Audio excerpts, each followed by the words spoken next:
Olá, sejam bem-vindos ao nosso novo podcast Papo Exclusivo. Eu sou a Luana Rodrigues, jornalista, editora-chefe do Jornal Exclusivo, e esse aqui é um espaço para a gente conversar com as principais lideranças aí da indústria, do varejo e da moda. E quem me acompanha aqui é o Michel Posebon, editor do Exclusivo. Tudo bem, Michel? Tudo certo, tudo bem? A gente falou nos outros episódios bastante sobre indústria, hoje a gente traz aqui um outro tema. Um outro tema importante, né? Uma ponta da indústria do calçado, né?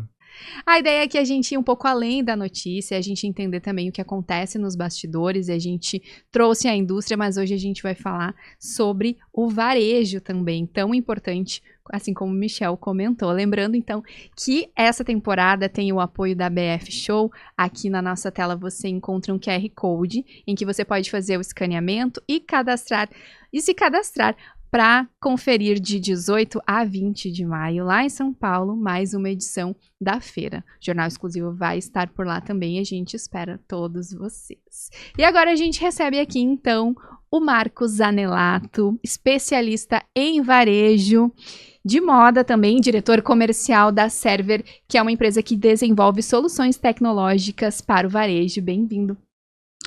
Primeiramente, muito obrigado pelo convite, Luana, Michel.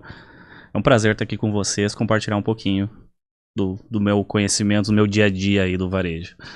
Eu brinco que o varejo é um dos meus assuntos favoritos, eu não sei porquê.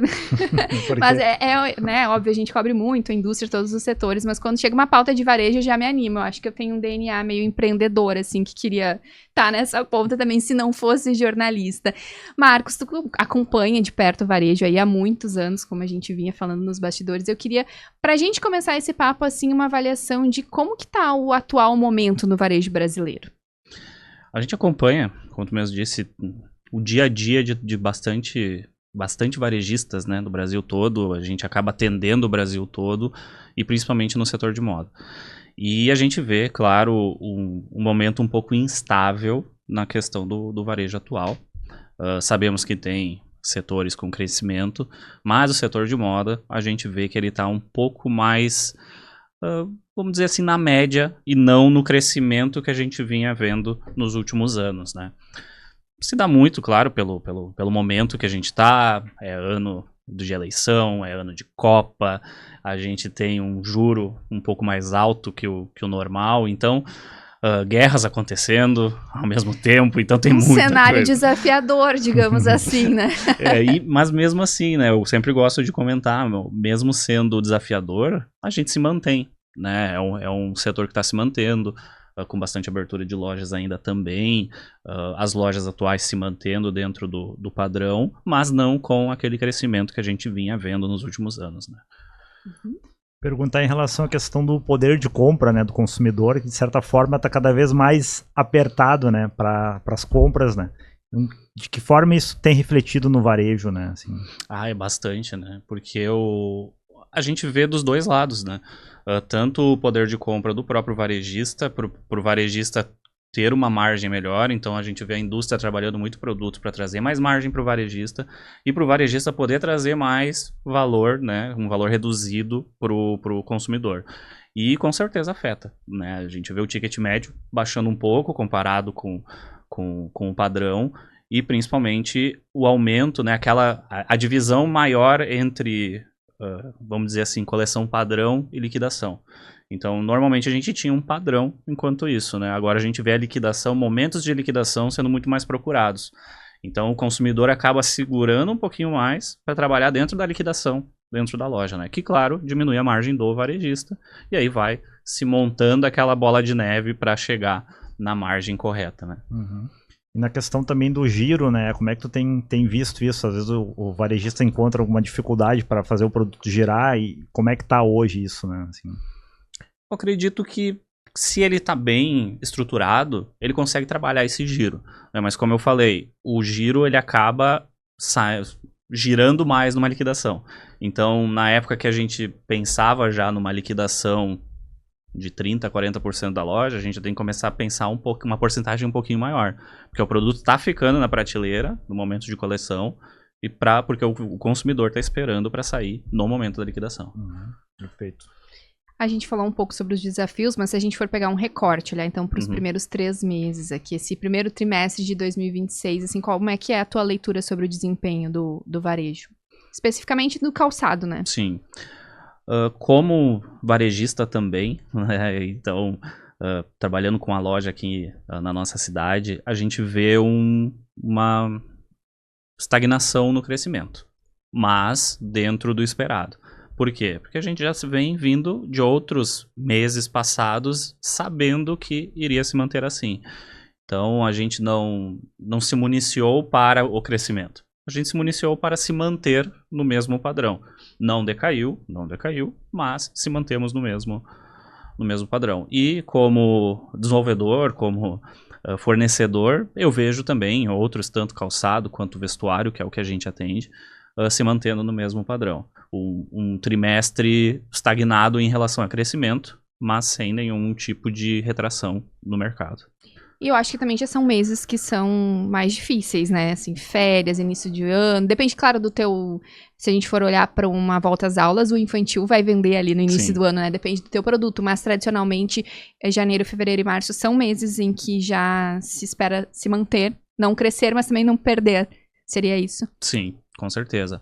E não citei antes, mas também a gente nota o aumento do parcelamento. A gente vê muito o parcelamento em mais vezes sendo mais utilizado do que anteriormente. Principalmente nesses primeiros meses, porque a gente vem, como tu mesmo falou, de um período de férias, de um período que a gente tem volta às aulas, tem muitos custos dentro de casa e acaba precisando parcelar um pouco mais. IPTU, toda aquele combo que chega ali no início do ano, né? Queria falar um pouquinho sobre o comportamento de consumo no Brasil, como é que tu enxerga hoje? A gente tem recebido aqui no nosso podcast lideranças da indústria e a gente fala também sobre a concorrência, né, asiática, para o consumidor a taxa das blusinhas que a gente fala, né? Se quer comprar mais barato da China, mas para o empresário é interessante que a concorrência não seja desleal. Hoje, como tu observa o comportamento do consumo no Brasil? O online cresceu muito desde a pandemia. A gente já tinha um crescimento de consumidores online antes dela, né? Mas claro, com a pandemia isso teve aquele crescimento gigante, né? Muitas marcas que não estavam acabaram entrando. E com certeza, tu tá dentro de um oceano, né, de possibilidades quando tu tá falando do online, e tu tem que se diferenciar de algum formato, né. As lojas, claro, trabalham com os seus diferenciais, cada marca, com cada produto com o seu diferencial, mas em qualquer momento tu tem, né, um AliExpress, uma Shein, né, qualquer outro que tá ali martelando a cabeça do teu mesmo consumidor com as mesmas informações para chegar aqui com um produto, qualidade às vezes ou boa ou inferior, né? Mas com um preço muito diferente do que a gente consegue trabalhar aqui dentro do Brasil, né? E é um problema, porque quando a gente tem um poder de consumo, né, reduzido, como tu disse, né, com várias questões, o parcelamento, então às vezes realmente a qualidade ela pode ser deixada de lado para de fato poder comprar e aí entra essa concorrência. Exatamente. O que a gente vê é o momento de se diferenciar, né? A gente sabe que existem o produto sempre vai existir, a concorrência sempre vai existir, a desleal mais ainda, e é o momento para se diferenciar dentro do mercado, tanto no online quanto no físico, né? Em relação também a essa questão, a gente está falando do e-commerce, do comércio online, né? Como é que tu enxerga isso, o impacto disso para o varejo físico, né? E de que forma, assim, ele se mantém competitivo nos dias de hoje, assim? Como é que tu enxerga isso, né? A gente vem falando bastante tempo sobre isso, a gente chegou a ter uma NRF, o que há 5, 6 anos atrás, em que se falava que os shoppings não iam mais existir, né? Sim. Então, hoje, a gente vê que não é nada disso. Existe consumidor para todos os lados. E como fornecedor e como varejista, eu vejo o online como uma operação que agrega ao físico. O físico, ele tem que existir para aquele cliente que ele quer um atendimento, ele quer ter uma experiência diferenciada, ele quer ser tratado de uma forma diferenciada. E o online precisa para aquele cliente que quer efetuar sua compra, receber em casa, né? Mas ao mesmo tempo, online também te dá várias opções para trazer para o varejo físico. Então fazer um pick-up in store, levar o cliente até a loja, quando aquele cliente entrar na loja, fidelizar aquele cliente ali dentro. Então a gente já passou, né? Brincávamos na época que o online era o concorrente do físico. Hoje eu vejo o online como uma perna do físico mesmo. E a empresa que não está no online, infelizmente, ela está bastante atrás ainda, né? Porque ela precisa ter uma vitrine lá dentro. Por mais que o teu cliente não compre, às vezes, o meu nicho não contempla. Meu cliente não busca no online, ok? Mas ele pode estar olhando lá, gerar necessidade de compra e ir até a tua loja, né? Ou até comprar lá e retirar na tua loja. Sabe o que aconteceu comigo recentemente? Uma experiência bem parecida, assim. Eu passei algumas vezes na frente de uma loja e ela tinha uma vitrine bonita, eu achava ela interessante, né? Mas eu não conhecia a loja. Aí entrei no Google Maps, não lembrava o nome. Entrei no Google Maps pra ver qual era o nome da loja. Fui pesquisar sobre ela do digital e amei o que eu encontrei. E foi isso que me motivou. Primeiro foi a vitrine, depois foi o digital e no final eu fui na loja e fiz uma compra. Então acho que realmente hoje é um combo que tu tem que estar preparado, seja numa vitrine, seja em como tu te comunica. E daí vem o terceiro ponto, que é como tu vai ser atendido na loja, né? Porque também gerar um desejo, tu chegar lá e a experiência não ser muito boa, acho que isso é algo que o varejista precisa também estar sempre atento, né? A gente vendo das duas últimas NRFs que a gente participou também, a gente vem da questão tanto do atendimento quanto da personalização desse atendimento lá dentro. Não adianta tu tratar uma cliente que quer comprar um calçado como se ela estivesse comprando uma máquina de lavar, né? Então, tu não pode trazer informações que ela não precisa ou que ela não tem interesse ou conhecimento técnico quanto a isso.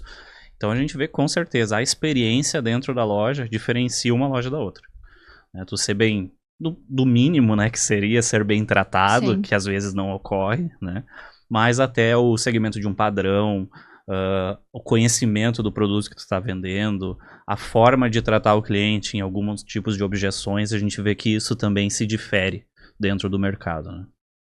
Do online, assim, o que tu observas, assim, que acontece muito de ter o abandono do carrinho ali? Por que acontece muito disso? Muitos estímulos ali para o consumidor? Como é que... A gente tem vários estudos sobre isso, né? O abandono do carrinho é aquela coisa que às vezes tem até pessoas que pensam, né? Eu vou botar no carrinho. Se eu entrar de novo depois... Tentar um desconto? E Sim, tá se ainda me mandarem ali, um desconto. eu já vou utilizar esse carrinho, mas com certeza é o excesso de estímulo, né? É tão fácil tu comprar hoje, né? É tão fácil tu botar no carrinho, tu já tem teu cartão cadastrado no teu celular. Sabe que isso é hobby? Eu tenho várias amigas que, quando estão estressadas, vão montar uns carrinhos. Aí ela vai lá e monta um carrinho pra sentir como se estivesse fazendo a compra, mas depois não finaliza. Então com certeza, é o excesso de estímulo, né? Sim, de estímulo. Pra mim é o frete, vou dizer. Também é. Se às vezes eu faço a simulação, monto o carrinho, mas se eu achar que não tá compensando pagar muito pela entrega, eu acabo às vezes abandonando o meu carrinho, dando meu relato pessoal aqui. Aí, ó. Pode ser também, né? Com certeza. Como aí fornecedor de tecnologia, a gente usa muito isso, né? Então a gente faz muitos vínculos com isso, né? Claro, quando o cliente tem um aceite, a gente faz muito esse vínculo, né? Inclusive no trazer isso para dentro do atendimento físico. Então, hoje, quando em marcas que são plugadas 100% ou omnicanalidade, por exemplo, quando o cliente vem até a loja, ele vai fazer alguma outra compra, ele fornece o CPF dele, a gente consegue linkar com o que ele estava olhando ou o carrinho dele que está abandonado. Então a gente consegue ir lá na loja, pegar as informações que ele estava lá no online, não comprou lá, mas ele deixou no carrinho. Isso quer dizer que ele gostou, que ele tem interesse naquele tipo de produto. E a loja tem que fazer o trabalho dela de conseguir quebrar a objeção e fazer a venda do produto. Enxerga uma oportunidade a partir dali. Com certeza. E tem muito isso também, né? De algumas lojas realmente darem o desconto depois, né? Com certeza. De tu montar ali o carrinho e depois receber uma mensagem no WhatsApp, a gente viu, vou te dar 10% para finalizar. É uma estratégia que funciona ainda? Com certeza. E às vezes ela é hiper personalizada pro teu usuário. Então a inteligência hoje dentro tanto dos canais online quanto do físico, A gente consegue entender a sazonalidade de compra, por exemplo, o quanto tu gasta por mês dentro da minha loja, né? E baseado nisso, trabalhar essas informações. Então, tu colocou no carrinho. A gente sabe que tu faz essa compra de 45 e 45. Chegou no dia 50 e tu não comprou, manda um voucher, né? Porque ali tu vai pensar, opa, eu consigo, né? Tu sabe que uma vez eu tava passando, a primeira vez me surpreendeu, depois eu já entendi como funcionava. Perto de uma loja, e comecei a receber mensagens da loja me convidando para ir, e eu pensei, meu Deus, como que a loja sabe que eu tô aqui? Aí eu fui um dia na loja e eu perguntei, e elas me explicaram que realmente existe pelo número, como que funciona isso? É pelo número do celular, pela localização de que eu estava perto da loja, e aí me mandando as ofertas. Hoje a gente brinca, né? Tu baixa um aplicativo, tu dá todo o acesso para ele, né? Nesses casos, são tecnologias que tinham no mercado que usavam o app, né? Então tu, por exemplo, baixou o app de uma grande magazine, tu chega perto de um shopping que tem essa magazine, tu já liberou para esse app controlar o teu acesso ao GPS e ela consegue te mandar mensagem, né? Então é bem... Foi um pouco assustador no início, mas depois, enfim, né, eu entendi. É meio aquilo que a gente fala, que o celular escuta tudo que a gente fala e depois oferece pra gente os produtos, né? É verdade. Queria que tu falasse também pra gente um pouco sobre o cashback, né? Ele tem sido interessante pro varejista? Como é que tá isso hoje no Brasil, né?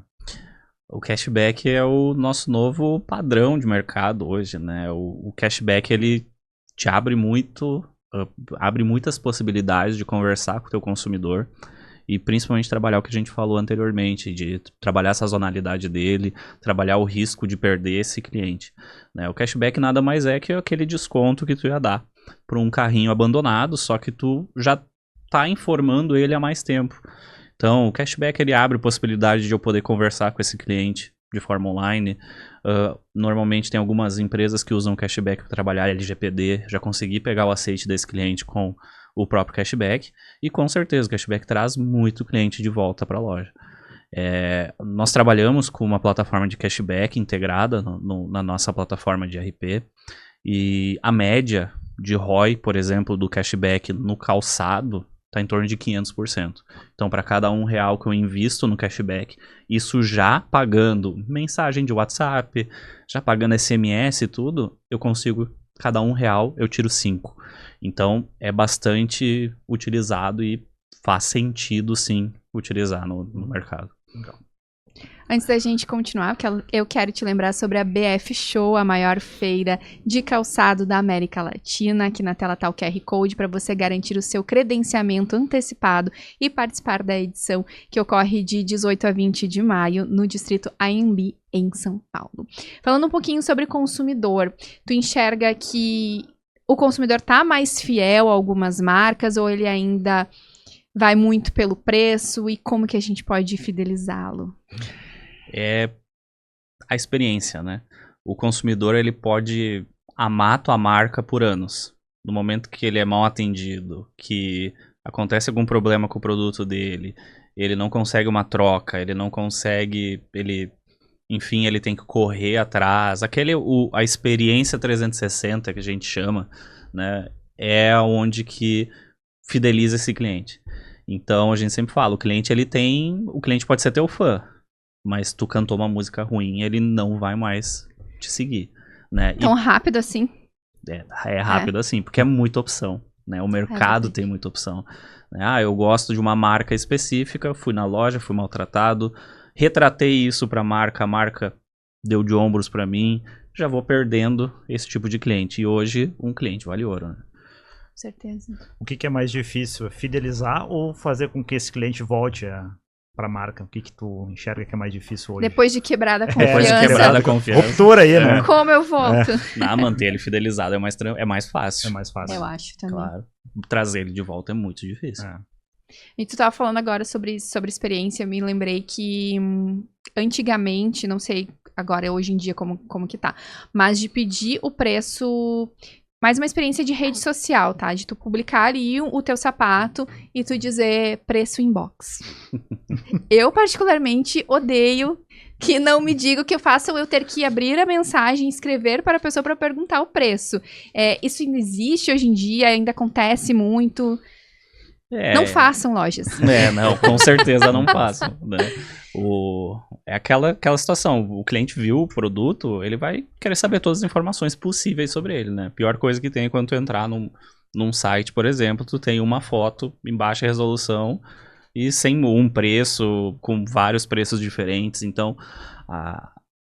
Tendo todas as informações, eu acredito que é o... Até porque numa loja física, tu nem pode exibir um produto numa vitrine se não tiver o preço, né? Exatamente. Então, se a gente for fazer essa comparação, teoricamente, nas redes sociais, tu deveria precificar tudo, né? Com certeza. Perfeito. O que tu enxerga hoje, assim, que o consumidor busca, né? O preço é o diferencial? Ou tem outras coisas, experiência? O que é determinante hoje para tu fechar uma venda, né? São tipos de clientes, né? E tipos de possibilidades de venda, né? Eu acredito que o posicionamento que vai definir isso, né? Eu estou trabalhando com produtos de posicionamento de tecnologia, né? Um posicionamento de trazer um couro mais macio, por exemplo, eu vou poder trabalhar um preço um pouco mais acima, né? Mas, como eu falei, mesmo eu trabalhando nisso, a liquidação ainda traz um pouco mais do cliente, porque o cliente, às vezes, ele espera o produto ser liquidado, né? Mas eu estou trabalhando com um produto de margem, eu vou trabalhar com produto de margem de preço mais baixo para conseguir um valor, uma quantidade maior para gerar um valor, né? E em relação também à questão do gerenciamento de estoque, né? Do cliente ali na loja física, chega lá, não tem o número dele, né? E aí morre por ali, né? Como é que tu enxerga isso também? Tem muita loja que, tipo, não pode nem ver se tem na outra loja, né, o produto, né? É por isso que as lojas que hoje trabalham a omnicanalidade, elas se diferem das lojas padrões, né? Hoje não existe o não tem, né? A gente brinca muito sobre isso. Então, se eu não tenho, o meu e-commerce vai ter. Se meu e-commerce não vai ter, tem uma loja, uma outra franquia aqui perto que vai ter. E eu faço tudo isso lá na ponta. O ideal, claro, é ter essa possibilidade de utilizar, né? Nunca existir ou não tem, mas também não quebrar a experiência. Não adianta eu falar pro cliente, eu vou conseguir para ti daqui a 2 dias e tu volta aqui. Não, tu tem que finalizar ali na hora, porque tu quebrou todas as objeções ali e o cliente está pronto para fazer a compra. Eu finalizo a compra e executo, né? Vou buscar isso do centro de distribuição, vou buscar isso de um e-commerce de outra loja, faz isso, né, por trás das cortinas ali para poder trabalhar uma experiência central do cliente, né? Eu já comprei no site e fui retirar na tua loja. Experiência. Eu normalmente faço isso, se tem algum produto, eu coloco pra ver se tem perto, sabe? Eu, tipo, não quero esperar uma semana pra chegar, vamos ver se tem alguma loja aqui perto que me entrega. Sim. E agora eu me lembrei e realmente eu já fiz isso. E foi bem atendido? Foi. Coisa boa. Foi. Produto bom. Também. Não vamos fazer merchan neste programa. Eu queria te perguntar, enquanto desenvolvedor de software, se tu percebe hoje que o varejista, ele tá mais orientado aos dados, ele tá, ok, vou seguir isso, ou não, eu vou seguir o meu feeling de 40 anos, eu sempre fiz assim e funcionou, eu não sei, não quero ter os dados. A nossa empresa, ela tem 36 anos de mercado. Quando a gente nasceu, né, eu sou segunda geração agora, mas em 1990 era o feeling, né? Eu não tinha estoque, ninguém tinha estoque, os varejistas olhavam os produtos, isso aqui vai vender, isso aqui não vai vender, né? Hoje a gente vê, 90% baseado em dados, né? Porque o feeling, aquele pessoal do feeling não consegue mais se diferenciar em mercado, acaba ficando para trás. E quem trabalha com dados é dados, né? Eu vou conseguir saber quanto que eu preciso ter, quanto que eu preciso para vender, que tipo de produto o meu cliente quer, que tipo de produto está saindo melhor, está saindo pior, que eu tenho mais margem, menos margem. Então, hoje, vou dizer assim, que 90% dos nossos clientes aí no Brasil todo vão estar trabalhando com dados. Tem o cara do feeling e dá certo também às vezes, né? Mas são casos bem específicos, né? Em relação assim à questão tu diria que o varejista ele tá mais analítico por conta da questão dos dados, ou de certa maneira também, tu falou a questão do feeling, né? Uhum. Da importância disso também de tu conhecer o consumidor pro qual tu tá vendendo, né? Então, nesse sentido, assim, como é que tu enxerga também a questão dos pontos de contato? E aí vai do canal tanto do físico quanto do online, desse retorno do consumidor. Se realmente a marca tá antenada e tá trocando Sim. ideia com o consumidor, né? Ah, com certeza, com certeza. Eu acho que a marca tem que estar por dentro do que está acontecendo, né?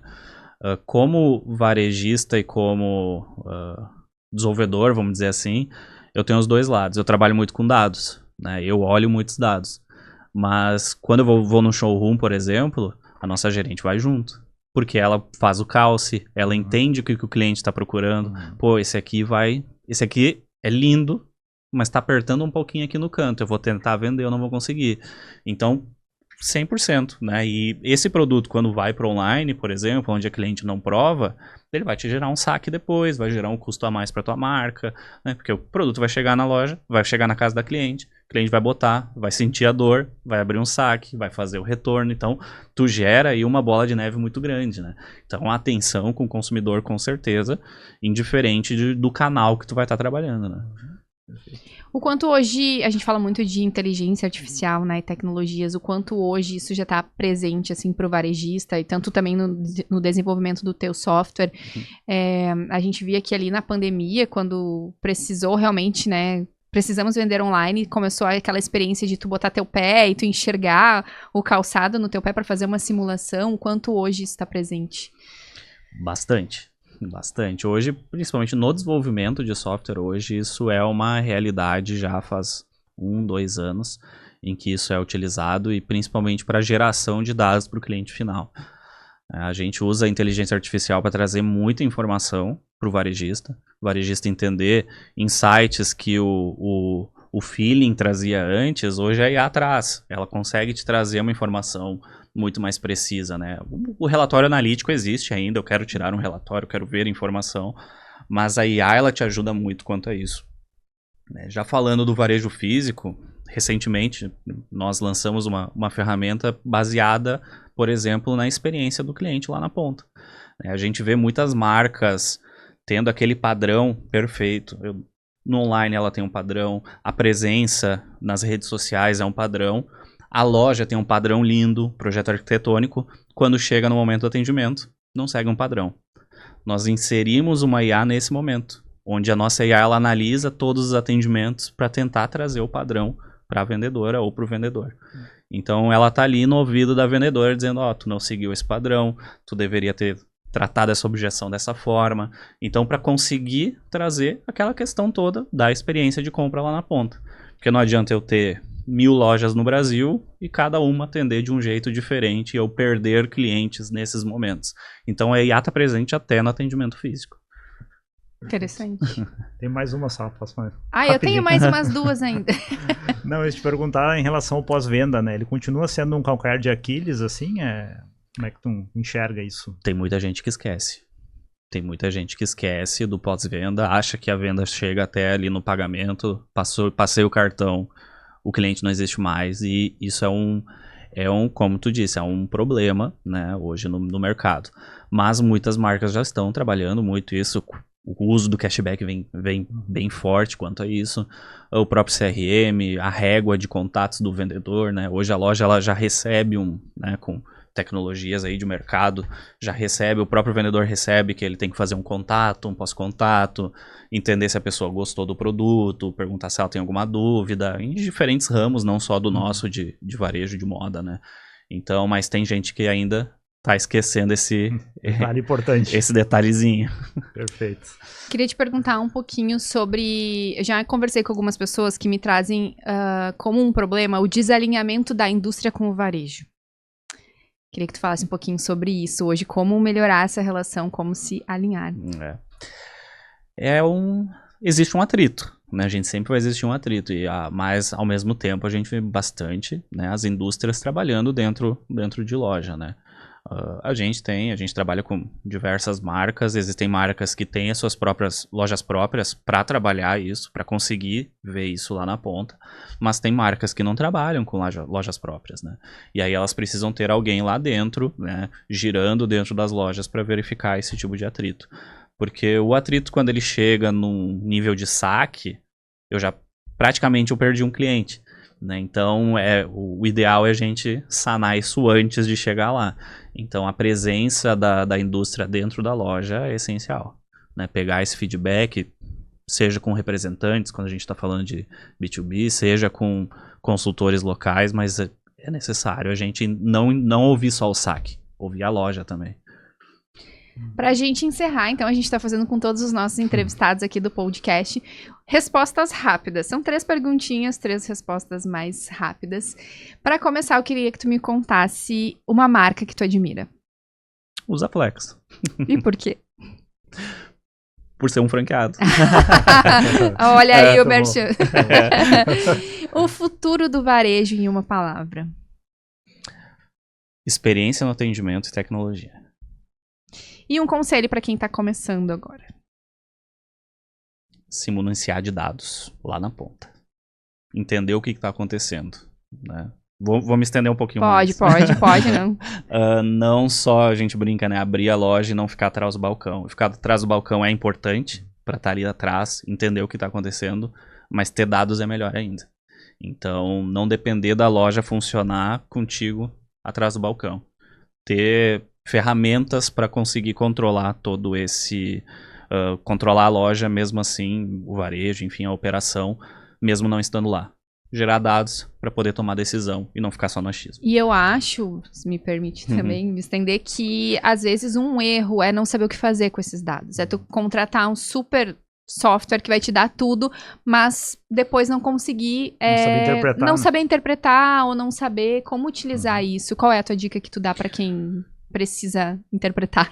Com certeza, isso a gente passa bastante, a gente gera muita informação e a gente vê que as pessoas não usam tanto a informação. É buscar ir atrás, usar a IA para isso, né? A inteligência artificial, quanto mais tu treinar, quanto mais a tua ferramenta que tu contrata trabalha com isso também, ela vai te trazer insights um pouco mais mastigados, mas tu tem que saber, claro, como funciona atrás do balcão, para poder tomar a decisão nos dados que ele vai gerar para ti. Tá certo. Obrigada, Marcos, por essa aula de varejo aqui para compartilhar com todo mundo, né? Foi muito legal. Muito bom. Obrigada pela tua disponibilidade. Eu que agradeço o convite, fico sempre à disposição. Muito obrigado. Muito obrigado. Obrigada. Esse foi o nosso papo exclusivo de hoje. Lembrando que a nossa temporada completa está no YouTube, também no Spotify, e os melhores momentos você encontra no nosso Instagram. Até a próxima.